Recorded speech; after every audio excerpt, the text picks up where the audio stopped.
Some viewers may find this content disturbing. Viewer discretion is advised.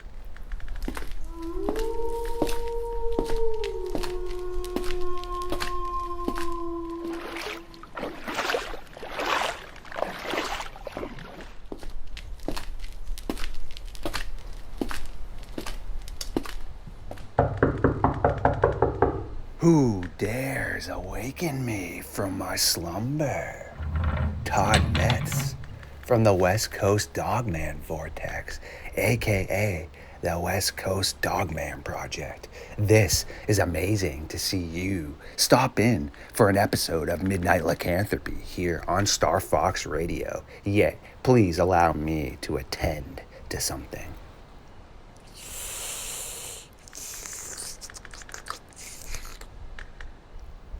Much better. I do apologize sometimes when I am not properly revamped. I become a tad weak and grumpy. But yet now, without further ado, it is time for Todd and I to take a walk into the darkness.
My creatures of the night, welcome back again, yes, to another episode of Midnight Lycanthropy here on StarFox Radio. Tonight's co-host slash guest is a very good friend of a good friend of mine, and also the co-host of the West Coast Dogman Project, Todd Metz. How you doing tonight, brother? Good, Kenny. How you doing? Thanks for having me. Not too bad, my friend. Glad we were able to sit down here for a few and catch up. I know you've been pretty busy, and I'm always consistently busy, so it's definitely good to line up here, man. What's new your way? I'll just, like you mentioned before, co-hosted West Coast Dogman Project Vortex podcast. Just had great guests on yesterday. Got a chance to interview some good people and the subject of Dogman, which is, of course, our favorite subject, right? Yes, very much so. And I actually did get a chance to start watching that, and I've seen the majority of you and Shane's episodes. So great stuff. Definitely keep on plugging away like y'all are doing, and definitely have some very intriguing guests on there. Tonight, I actually wanted to basically pick your mind a little bit in regards of some interesting aspects of what could be occurring over on the West Coast. I mean, I definitely get updates from Shane and other members of the North American Dogman Project, of course. Yet I am on the East Coast, more near the Canadian line, so I figure I must be missing maybe some new stuff that's been occurring. The last thing I was updated on actually was from Shane about a hybrid pack of wolves that were on the loose that were potentially trying to take people's pets and causing issues, and yet they were unable to be caught. And that's pretty much, I would say, the last thing in probably the month or so that I've been updated on. Yeah, that's the last case that I've heard about as well. You know, the West Coast here is kind of funny. They're still kind of getting involved with NEDP in the background from Washington chapter. I don't hear too much out here. This is, of course, as you know, this is Sasquatch and Bigfoot territory out here in Western Washington. So that's always on the front burner. But, you know, you have to think a little bit about Sasquatch versus Dogman. And, you know, you hear it from a lot of people. Are we seeing, you know, the same creature? Somebody talks about a 7-foot creature that's big and tall and muscular. You know, yeah, you think a Dogman, but, you know, some people who have never seen anything like this phenomenon, either a Bigfoot or a Dogman, I think misidentification is definitely an issue. And I think that, maybe some people, especially out here that are seeing a Sasquatch, maybe, who knows, maybe it's a Dogman, because you do hear, some reports about these glowing yellow eyes, which is, kind of the staple of the Dogman look, when he's looking at you. So who knows? But yeah, we're a little quiet out here on the West Coast. California has more sightings than we do up here in Oregon and Washington, for sure. Okay. That all makes sense. And that was actually some really great insight. And I do agree with you full-heartedly on the aspect of, I definitely think potential Dogman sightings and potential Sasquatch sightings, there have been some that are, I feel, as you stated, mixed up amongst each other. And the thing is, when people see things, we all describe things differently potentially. So you and I could see the same animal or the same person or a same car, yet we're going to remember different things about that when we're sat down and people ask us, hey, Todd, hey, Star Fox, what did you see here? We're all going to potentially have some different details. And the thing about the glowing eyes, which is super intriguing, is I'll have to show you, is striped hyenas, and actually hyenas in general, have a really cool yet creepy glowing eye shine, depending if the light can hit it correctly, and definitely at nighttime. And they actually would look canine-ish with their pointed ears and their snout and their manes. Yet, as I've spoken about numerous times, they have pretty much no relation to canines. And I guess I wanted to get your take in general of, where do you stand with what I guess potentially you think a Dogman is? I kind of stand where I believe, say, hellhounds and skinwalkers, that's a different entity in regards of how I approach the Dogman. I believe when people are seeing the Dogman, they could actually be seeing cave hyenas, relatives of Dinopithecus, and if it's drinking water, if it's seen eating road, people have shot at them, they've screamed out in pain, people have claimed they hit them with cars and it caused damage. That would pretty much solidify that it is a living animal. And I guess I just wanted to get your insight on that as well. Yeah, I mean, we do talk about that at length, and I think that's the $1 million question. What are these things? Are they living, breathing, flesh and blood, creatures? And, I mean, the more reports you read, the more things that you happen to think about with what these things could be. I'm kind of in the camp, and I've waffled on this a little bit, because I'm pretty much a black and white kind of thinker, thinking that these are some sort of upright, walking flesh and blood creature. They eat, they drink water, and I think that's one of the main reasons why numerous people have seen them eating roadkill, and they've been seen around waterways, things like that. So, I know there's a lot of different, there's a number of different camps on this subject, and I've waffled back and forth, like I said, on a couple of them. But I'm kind of in the camp that they're a flesh and blood creature, that are not known to mainstream science. And you just have to stop and think about all of the different reports that have come in. It's not to say that people who have seen portals in the forest opening up and this creature comes out of it. Of the 700 or 800 reports over the years, a number of them, a high percentage of them, and I don't remember what the percentage is, but there were UAP and UFO sightings at the same time this Dogman was seen. Is there a connection? I don't know. We talked to Eric Mintel. He was out investigating the Beast of Bray Road in October of 21. They saw a UAP about the same time that they heard the howls that they recorded. Saw eye shine, rustling in the woods. So, there may be some connections there. So yeah, Kenny, I'm like everybody else. We investigate this stuff. We talk about it. We research it as best we can. Listen to the reports. Hopefully, credible, individuals are coming forward, and talking about their experiences. And we definitely want the people to do that on West Coast Dogman Project, that I know you also do on ADP as well. So, we're looking at credible reports, and, you got to keep an open mind with this stuff because we just don't know yet. Well stated, my friend, and very insightful information right there. I was actually wondering again, I would like to get your insight on a few things. I have a theory where, say, if you and I were out in the forest, or I mean, any sort of animal that's intellectual, so whether it's a Sasquatch, a bear, a dogman per se, if we were to see some lights in the sky, you and I would obviously be intrigued by it and we'd be looking up like, wow, what is that? I'm wondering if maybe in some of these instances where people are also seeing these dogmen or Sasquatch, that they might potentially also be interested as to what these lights in the sky are, if they are intellectual beings or animals, whatever people would like to refer to them as.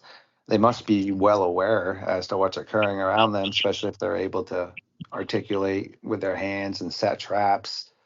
Do you think that has any merit to that, or how would you feel about that? Yes, yeah, I mean, if it's a dogman is a flesh and blood creature, and it's has a consciousness that's above the normal, say, bear or any other type of forest creature that, I'm sure would not be looking up. They probably look up at the sky and, they probably have no feelings about it because they have no reference to what it is. They don't think in that particular way. Dogman, however, we've heard reports that, that these things, when they make contact with a person, it sometimes glares at them. It's almost smiles at them, curls the lips up. Some people say there is some mind speak going on, so there's some telepathic communication going on in some way, shape, or form. I'm not really 100% sure how all of that works. So whether that if it's a flesh and blood animal, most likely does not have that capability. But yeah, I'm thinking that if it is a creature of higher consciousness and higher capabilities and intelligence, why would it not be curious about the things that are out there around it, especially if it doesn't know what it is. Maybe it's frightened of it, has different has different feelings about its environment and where it exists and how it exists and where it sleeps and eats and hides and all of these other things that we just don't quite understand yet. Very well stated right there, my friend. And again, it's great insight right there. Actually, I would like to kind of give you an example of just how people don't really understand how intellectual and how aware animals are. So I have a pet squirrel and she's amazing. Yet they're, in theory, people say if you put a mirror in front of an animal, it shows you if they start grooming themselves or interacting that they are aware and very intellectual. I don't know if that's truthful. I know that when I did that with my squirrel, she was aware of her reflection and started playing with her fur. Yet I do see times when in the fall leaves are falling outside and she'll put her paw up into the air as if to touch the leaf that's coming down. I've seen her do that with snowflakes. I've seen her playing with puddles of water as if to see her reflection in that. And so people, I feel, underestimate, I guess, the emotions and feelings that animals have. And just from interacting with my squirrel, and I've seen her do that, that tells me she's well aware that she exists and that she's here in the moment, just as you and I are, just in a different way. How do you feel about that? Yeah, it's entirely possible. I spent 10 years as a part-time game warden in Connecticut, so I'm pretty familiar with animal behavior. I've never really thought about that on how an animal, would react to different stimuli that are put to it. I mean, I did have back in the day a parrot. They're extremely intelligent, certainly capable of mimicking human voice. Mine did, and they certainly get a kick out of looking at themselves in the mirror and things like that. Which isn't really a very good thing to do with them because they kind of get fixated on it and they don't do other things. But yeah, I mean, I'm sure that depending on the animal, they do have various levels of capabilities of understanding, stimuli that are presented to them. So Yeah. Other than that, I don't have too many thoughts on that particular subject. No, thank you for answering that. Actually, that was again some good insight. I just try to, I guess, be a healthy skeptic, meaning when I do approach things, it's like a puzzle in front of me. So I think sometimes people take, say, a skeptical question as if someone is being negative or a quote unquote troll, yet it's really all in how the question's asked because subjective and objective questioning, healthy skepticism, that's important to figure out what it is that's occurring, especially for me, because then I'm able to start pulling away some of the pieces or plugging the pieces into the puzzle, and then bells start kind of going off with trends or areas that are having strange and certain type activities. So when I approach that, that's really the type of questions that I feel like I need to ask being a journalist. And I've never had any sort of paranormal activity myself. I've never seen any UFOs, Dogman, anything along the lines of that. I just know there is a ton of evidence supporting that something's occurring, ranging from 290 BC all the way up to a few days ago. It's good to definitely be a healthy skeptic about things because I feel like I can't just dive into everything, believing everything, because that's not how things are figured out. You would like to, in a perfect world, be able to believe everyone. Yet at the end of the day, unfortunately, people are out there to cause hoaxes sometimes, or honestly, some people might just be misinformed. And it is, like I said, important to collaborate with people such as yourself and others that just really want to try to get out some proper information and just explain, like, hey, things are occurring around these areas. These are animals that are here. These are animals that did exist, and what's happening. Also, a lot of people don't realize that we're finding new ancient animals all the time, okay? The majority of skeletons that we find are not complete.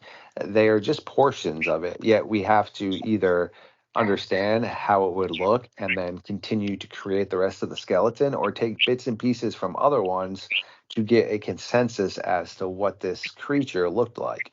There is no way in heck we've discovered every animal that ever roamed this earth yet because bones are they're hard to find. As far as I know, there aren't that many complete dinosaur skeletons that have been found. When bones or an animal, there's nutrients and all that. Even my squirrel likes to eat chicken bones. That there's marrow inside of that. So again, the odds of us knowing every animal that roams the earth now or even in existence isn't really spot on because things happen when an animal is deceased. Ants, insects, all kinds of other things come into play with moving those parts all around. And also, the majority of animals go into an area when they are going to that isn't really accessible. I mean, I've had cats do that before, unfortunately, that were indoor and outdoor, and they just go outside one day as they were older and they never come back. Yes, they could have been attacked by something, but the odds are we were in an area that they weren't. They probably crawled under somewhere and just went away. And we didn't find them, and that's a house cat. So the odds of people just finding deceased animals out in the forest, unless it's a predation event, are pretty slim. I mean, gorillas somewhat bury their again, people just underestimate the intellect of what animals that are common to science have. And now if we're talking about something else that is maybe on another level, of course there's going to be intellect there that would be capable of pulling away their wounded or caring for their wounded. What's your thought process on any of that? Yeah, for sure. There's been quite a few experiments done on carcasses put out into the woods, strapped down to a particular area so an animal can't carry them away. And they look at the decomposition process of that particular carcass. It's pretty fast, it's quick. I can't remember exactly what the timeline was to say a deer carcass left out, but depending on environmental issues with that particular area, with heat, humidity, precipitation, cold, hot, the carcass disappears pretty fast, and there really is not a whole lot left by the time the decomposition process is taking place, for sure. So yeah, people ask, well, how come we don't have a body? How come we don't have any bones. And that's probably one of the reasons, because I don't believe that these things do exist. I don't think there's that many of them. And it's been talked about in the Sasquatch world as well. And I'm not a Bigfooter, so I don't know too much about that area. But I have heard that, there probably aren't that many of these things, and they're probably a whole lot less Dogman than probably Sasquatch, in my humble opinion. So maybe one of the reasons why we haven't found one of these things out in the forest, either Bigfoot or Sasquatch, is because of the decomposition process. And like you're saying, these animals maybe, if they are of higher intelligence and capability, Bigfoot do bury their own. I don't know whether that's the case for Dogman or not, but I don't know if they're a pack type animal or not. So, and what their capabilities are. But if they do go off into areas to and they are flesh and blood, then the chances of finding one are probably slim to none. Preach. I agree with all that right there. And that's just kind of shows how I feel disconnected from, I wouldn't use the word reality, but just from nature, modern humans really have become. Things that would, I don't like to use the word common sense, but be more common sense to indigenous cultures or people that spend time in the forest, become uncommon sense to people that live in cities and things. And then all of a sudden these questions that are almost outrageous come into play, where people are like, oh, well, if the hunter's out there, why didn't he pull out his phone as this happened? And then you have to logically think, the hunter that's stalking his prey probably isn't texting on a cell phone, and most likely cell phones don't really work the best out in the forest. So he's probably got a satellite phone, and it's in his backpack, and he's most likely, or she's most likely, looking down at the tracks as they follow whatever it is that they're trying to follow.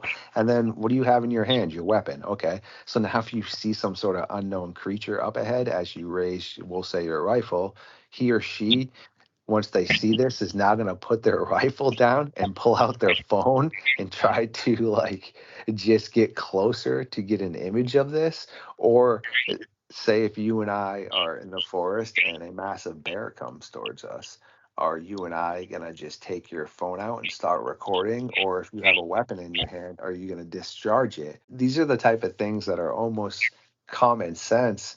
But now people ask these questions and it's almost comical. It's like, wait a second, do you really think you're going to stand there and react like that?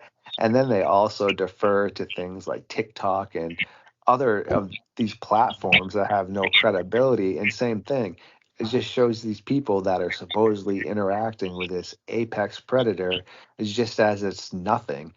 I mean, try pulling your phone out with a grizzly bear 10 feet away from you. And what's going to happen if you're not in your car? You're probably not going to even show anybody that footage because it's going to eat you. So the fact that people have such a disconnect with that now, it's just almost humorous, I feel. What are your thoughts on that? Yeah, absolutely, Kenny. I think you hit the nail on the head.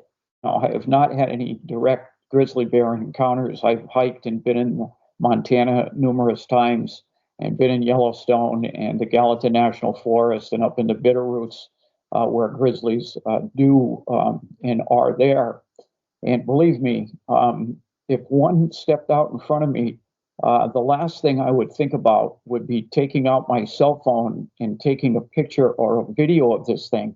At that particular time, I would probably be thinking about, well, what is my next move? Am I going to get eaten? Do I back up? Do I play?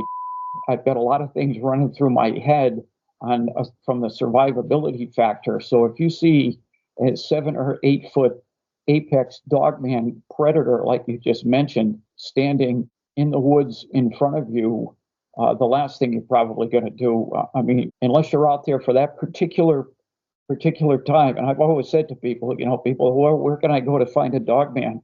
Well, it almost seems to me that the dogman is going to find you. You're not going to find it.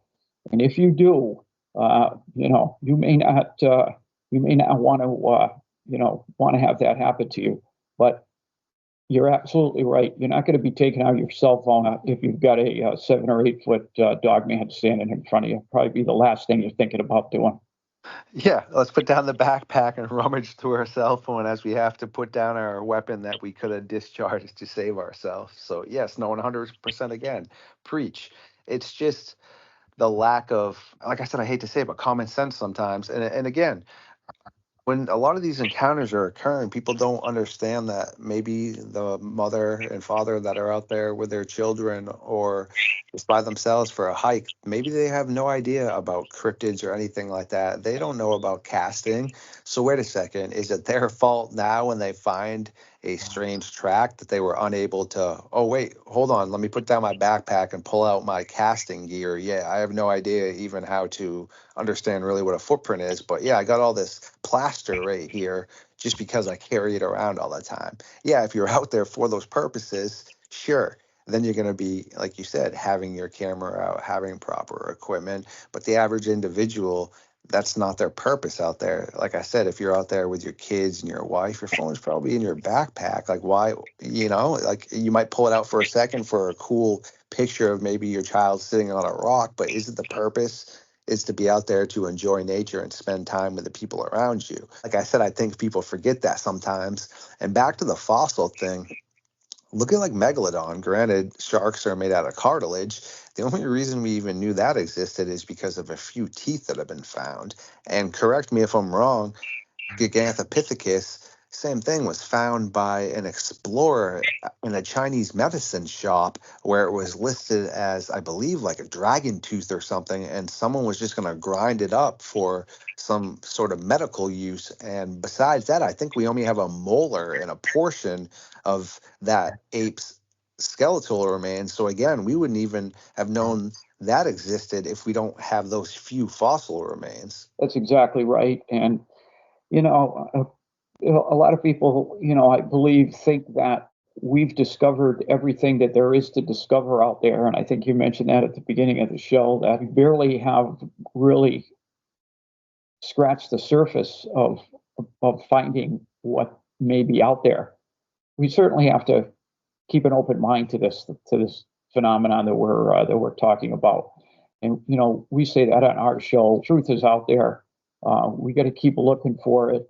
We as a Dogman community, we have to put aside our differences, our petty jealousies or whatever else is going on out there. I don't even pay any attention to it. I try not to let it affect me. So the only way we're going to figure out what this is to work together, keep an open mind, try to come up with as many possibilities based on credible eyewitness reports. And that's, I think, what we all are looking at. I know that, you've written some good stuff about it. I think you look at it from a common sense standpoint, which is good. And that's what we need. We need researchers out there, people of, that are interested in this subject and believe what credible witnesses are telling us, and try to glean some facts. And there's very few facts in this phenomenon. There's a lot of conjecture, a lot of crosstalk on what these things are. I certainly, don't know for sure. Like I said, I've kind of fallen in a little bit more into the camp of an unknown upright canid. I know that's where Linda Godfrey was, from her standpoint, God rest her soul. So that's kind of where I'm coming into now. Not that I disbelieve anybody who's had, paranormal type of encounters as well. And I also like to break these down, and I've said this before, from an encounter and a sighting. A sighting to me is I'm driving in my car, it's midnight, a 6 or 7 or 8 foot shadow of something that was bipedally running across the road. Okay, that to me is a sighting. An encounter, hey, I've seen this thing up close and personal, 15, 20, 30, 40 feet, maybe, a dozen yards away. And, I got a good look at it. Lasted for 10, 15, 20 seconds, 30 seconds. Had a chance to get it in my mind that's an encounter to me. So we have to keep an open mind, listen to these folks, and weed out hoaxers and the naysayers, and listen to people who have actually, had an encounter with one of these things. I think that's a really good resource for listening to encounters that people have, and of course all of the books that have been written on the subject. I consider, Linda Godfrey, the best of the best, and she got this kind of this research started and started to take these reports and listen to credible people and make decisions from there. So that's kind of where I am in that camp. Awesome. I love that answer right there again, man. Preach. And I couldn't agree more. Yeah, definitely Linda Godfrey and Jody Cook in my eyes are the goats right there for sure. I mean, I definitely value a ton of other people's opinions and research, but if I had to pick two that I knew I could trust what they've presented and that I've been following pretty much since I was a child, it would definitely be those two right there for sure, 100%. I appreciate you popping in today and spending some time with us. And I couldn't agree more with what you were saying, just about how people need to squash, I don't know, let's use a modern term, beefs and things like that. The scientific world doesn't work like that. And on a parting note, I'll give everyone an example. For quite a long time, there was a subspecies called a nanotyrannosaurus, which a lot of scientists believed it was actually just a juvenile T-Rex. Well, others were like, no, there's no way this could turn into the actual Tyrannosaurus. The bones just don't make sense. Well, you know how that was figured out, and how they did finally figure out that Nanotyrannosaurus is its own species is scientists worked together and they kept on figuring out, well, actually, wait, there's a lot more merit supporting that it is its own subspecies. And wait a second, who would have thought they figured it out? But yeah, as a society and just in general, people always feel as if they know everything and that they don't want to get any sort of outside information that could be really quality. And I don't approach things like that. I like to learn. I like to be corrected, because when I'm corrected, then I have proper information. Yet others take that as a negative thing. Yet, as I just said, that's a way to build my knowledge base. And I think just people in general should be able to sit down and just have cordial conversations and just bring merit or lack of merit to the topic and just figure out what's going on. So I would love to get you back on here at some point, my friend. I know you're super busy doing your own thing with Shane, but I think you have a lot to offer, and I do enjoy your knowledge on the topic. So when you do get a little bit more time, keep me posted, and collaborating again for sure would be awesome. Oh yeah, for sure. Anytime, just reach out and I'll make the time. Sounds good. Thank you for everyone who stopped by for another episode of Star Fox Radio and Midnight Lycanthropy. If you do enjoy my content, please like, subscribe, and share it. Feed the algorithm. And until next time, stay safe out there.